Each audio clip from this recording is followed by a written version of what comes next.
You don't gotta go to work, work, work, work, work, work, work, but you gotta put in work, work, work, work, work, work, work. You don't gotta go to work, work, work.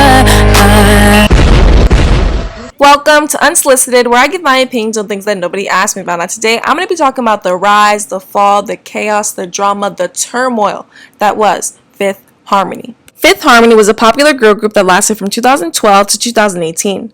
The group consisted of 5 diverse women: Allie Brooke, who is Mexican-American from San Antonio, Texas; Dinah Jane from Santa Ana, California, who is the oldest of 8 siblings and grew up in a house with 24 family members; Lauren Jaregui, who is Cuban and from Miami, Florida; Camilla Cabello, who was born in Havana, 109, came to the U.S. when she was 6 years old; and Normani, who was raised in New Orleans, Louisiana, but moved to Pearland, Texas after Katrina hit in 2005. All of the girls grew up singing and had a love for music, which is what brought them to audition for the X Factor in 2012. Each of the group members had originally auditioned as solo artists, but after failing to advance in their categories, Simon Cowell thought that the girls would be good as a group, and so it began. The first song that the group sang together was Chantel's Impossible, and the judges were amazed. Tell them what I hoped would be impossible.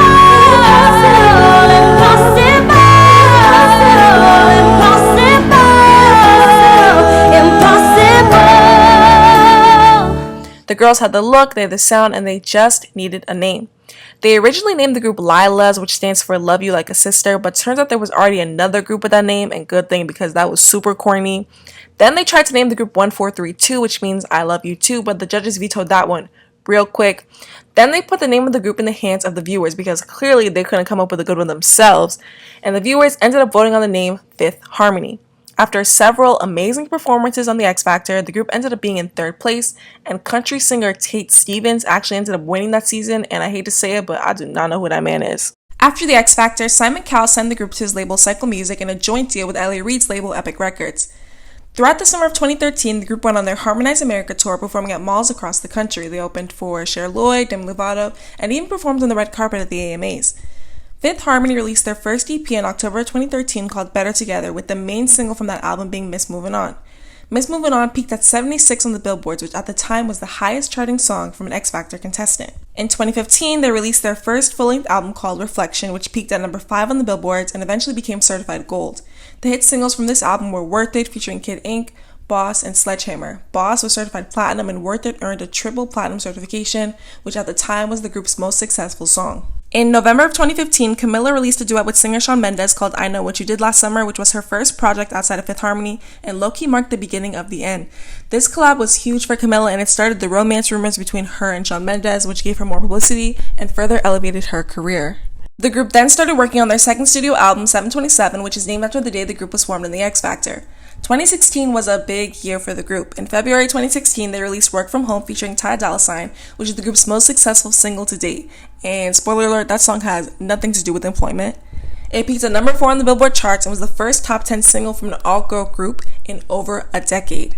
In May of 2016, 727 was finally released and also peaked at number 4 on the Billboards, which made it the group's highest charting album. With sales and streaming, their album 727 had sold the equivalent of 1.6 million units.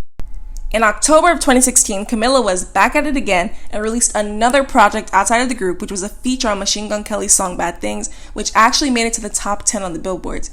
And honey, Miss Camilla took that little top 10 hit, packed her bags, and hit the road because just 2 months later, she quit the group. Fifth Harmony's last performance as a 5-girl group was at Dick Clark Rockin' New Year's Eve special, where they sang Worth It, Work From Home, and That's My Girl. This was the day before it was announced that Camilla Cabello would be leaving the group, which we'll discuss later. Then, shortly after the Camilla news, a recording was leaked of group member Lauren Jaregui talking about the group being mistreated by the label. Listen to this. Decisions on a regular basis to fuck us over, to make us literal slaves. Like literally slaves, Allie. We're doing labor every day and we see nothing. Yeah, the tea is piping hot. Even though the group was at the peak of its success, life was not all giggles and rainbows and sunshine. As I mentioned earlier, Fifth Harmony was signed in a joint deal to both Simon Cowell's label Psycho Records and Ellie Reed's label Epic Records. After the X Factor, being young and naive, the girls were sold a dream, and they bought it. They signed a bad contract that locked them in with a label that was very overbearing, limited their creative control, controlled their image, and worked them like dogs. The group members had no control over the music and would often be handed songs the day before they were set to record them in the studio. They were the label's puppets, and it's a shame because each of the girls in the group are extremely talented and definitely deserved better. Their label constantly kept them booked on tours, performances, promo appearances, and in the studio recording without any regard to their mental health or what they were going through in their personal lives. Dinah James described the touring experience as traumatizing. She then went on to say that while on tour, she had to watch her great-grandmother's burial on FaceTime. Camilla Cabello said that she would have such intense anxiety attacks that she would wake up and her heart was racing a mile a minute. Ali Hernandez actually burst into tears when talking about the awful mental health situations that they were put in. Normani had 3 people close to her pass away in a span of 4 months, and Lauren Haraghi's grandmother also passed away the same day that their Reflection album was released. There's also videos of members of the group literally breaking down into tears while on stage. And Fifth Harmony is not the only group that suffers under Psycho Music. Both One Direction and Little Mix were signed under Psycho and allegedly had a very similar contract to Fifth Harmony where they would just work, while the label made millions and millions and millions of dollars off of them. Then, in late 2015, the group got help from a music lawyer named Dina LaPole who helped them gain back some autonomy. The lawyer actually said that Fifth Harmony's contract was one of the worst contracts that she had ever seen. Their lawyer got them new management with the firm Maverick, and they were able to transfer the Fifth Harmony trademark from Simon Cowell to the group. And they were also able to secure a better contract. But even with all of that, the girls still did not have primary control over their music. However, they were more respected by the time that they were working on their self-titled third studio album, which did not include Camilla Cabello. Now, let's talk about Camilla.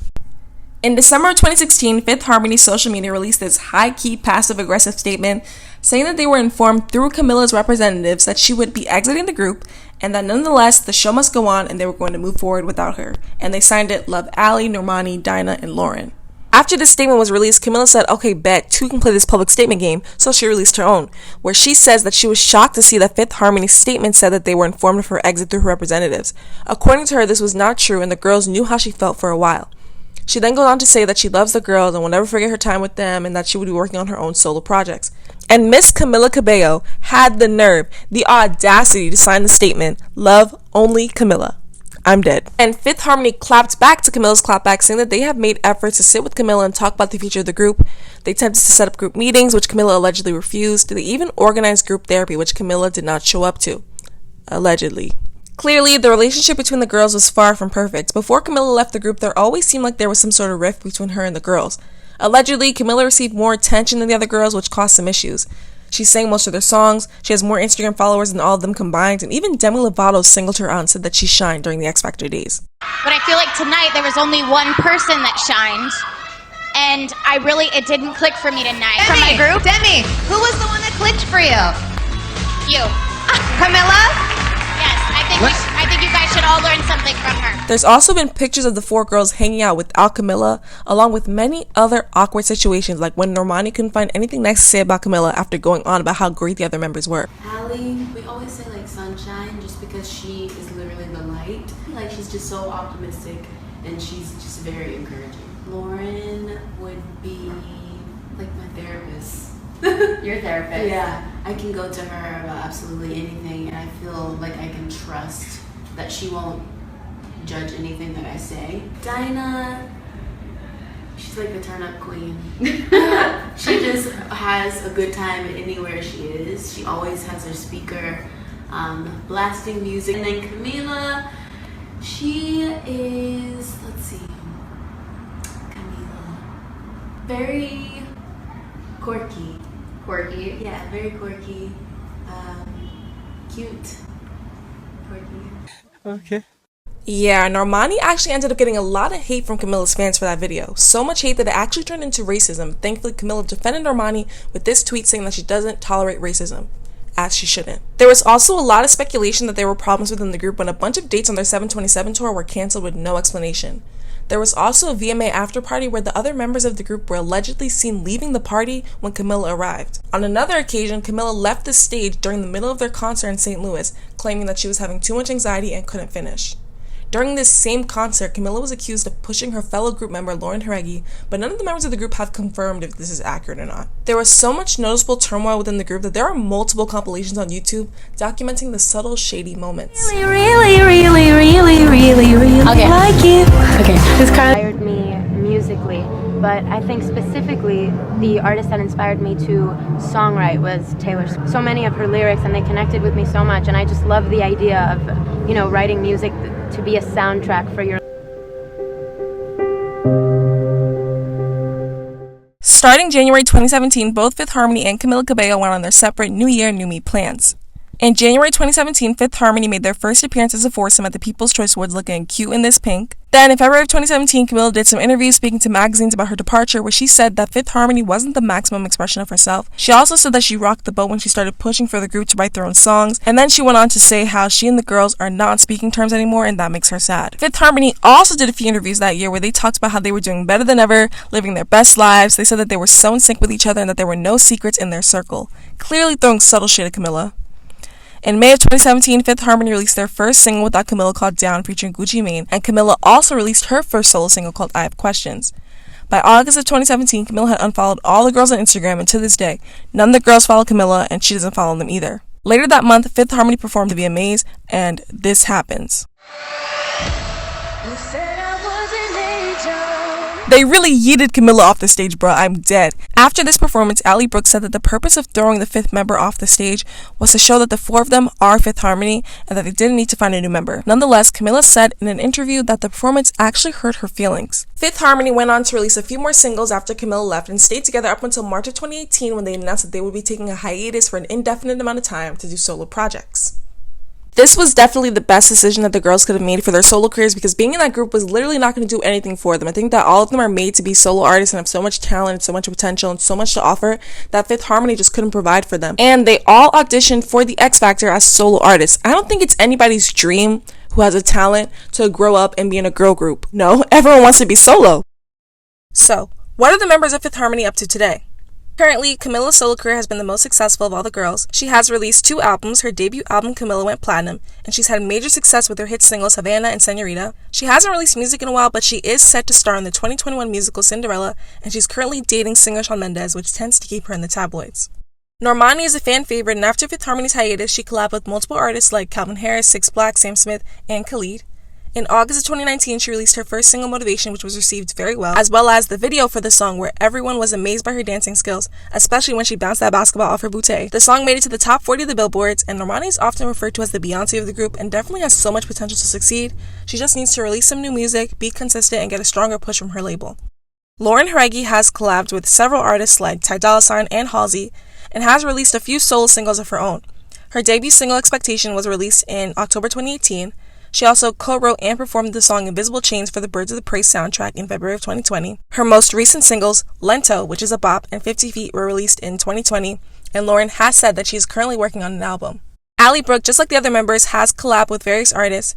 She released her official debut single, Low Key, featuring Tyga in 2019, and she also released another single that year called Lips Don't Lie, featuring A Boogie. She sang the theme song for a Nickelodeon show called The Casa Grandes and finished in 3rd place on season 28 of Dancing with the Stars in 2019. And she also has a memoir coming out in October of this year called Finding Your Harmony, which I assume will detail her life story and her experiences being in the group. Dinah Jane released her debut single, Bottled Up, featuring Ty Dolla $ign and Mark E. Bassey in September of 2018. In March of 2019, she released her single, Retrograde. Her EP, Dinah Jane 1, consisted of 3 songs and was released in 2019. That same year, she announced that she would be going on tour in 2020. However, her tour ended up being postponed due to the pandemic. Overall, besides Camilla, none of the girls' solo careers have really popped off yet. Normani did have a hint of a pop-off when Motivation was released, and her team really should have capitalized on that because she really could have been much further ahead today. Lauren has a very unique, soulful voice that she can do so much with, and she's also an amazing songwriter. I think that Ally and Dinah are probably the most underrated of them all, which is a shame because both of them are really talented. I think that all of them just need better promo. What's crazy is that none of the girls have albums out besides Camilla. I don't know if it's their record labels or what, but interesting. Well, that's the video. Tell me what you guys think in the comments, and don't forget to like, share, subscribe, all the things that YouTubers be telling people to do, and I'll see you next time. Bye!